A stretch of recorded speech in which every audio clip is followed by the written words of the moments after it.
Chennai Apollo ఆసుపత్రిలో చికిత్స పొందుతున్న తమిళనాడు ముఖ్యమంత్రి జయలలిత ఆరోగ్య పరిస్థితి అత్యంత విషమంగా ఉంది.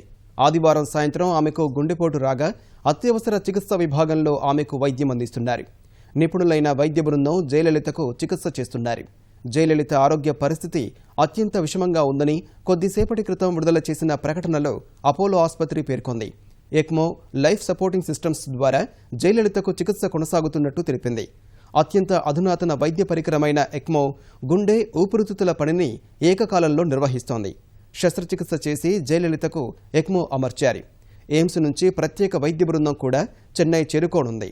జయలలితకు చికిత్స అందించిన లండన్ వైద్యుడు రిచర్డ్ బేలేను అపోలో వైద్యులు నిరంతరం సంప్రదిస్తున్నారు.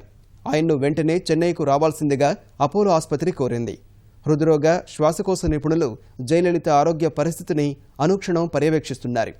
సెప్టెంబర్ 22న జ్వరం, డీహైడ్రేషన్ సమస్యలతో అపోలో ఆసుపత్రిలో చేరిన జయలలిత కోలుకుంటున్న సమయంలో ఆమెకు గుండెపోటు వచ్చి ఆరోగ్య పరిస్థితి విషమంగా మారింది.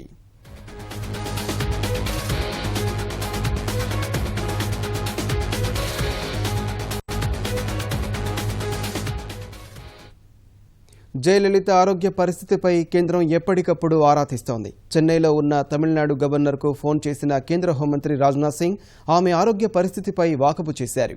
జయలలితను పరామర్శించేందుకు ప్రధాని మోదీ చెన్నై వెళతారంటూ వార్తలు రాగా దీనిపై ఇంకా ఎలాంటి నిర్ణయం తీసుకోలేదని ప్రధాని కార్యాలయం ప్రకటించింది.